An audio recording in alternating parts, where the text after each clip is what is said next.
पुणे करार हे फक्त पुस्तक नाही तर भारतीय इतिहासाचा जिवंत ठेवा आहे.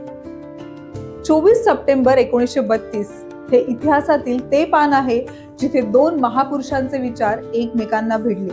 एका बाजूला दलितांच्या हक्कासाठी ठामपणे उभे असलेले डॉक्टर बाबासाहेब आंबेडकर, तर दुसऱ्या बाजूला अखंड भारताच्या चिंतेत येरवडा कारागृहात उपोषणाला बसलेले महात्मा गांधीजी.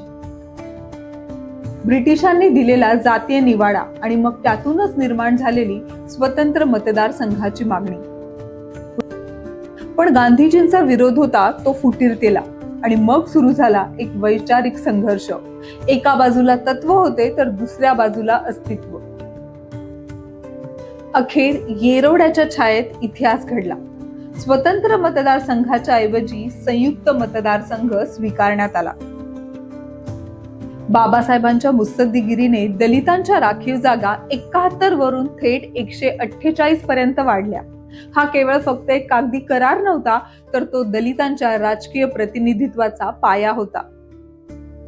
म्हणूनच विनिमय पब्लिकेशनचे पुणे करार समजून घेणे म्हणजेच भारताची लोकशाही समजून घेण्यासारखे आहे. पुणे करार. प्रमुख वितरक राजेंद्र थोरे.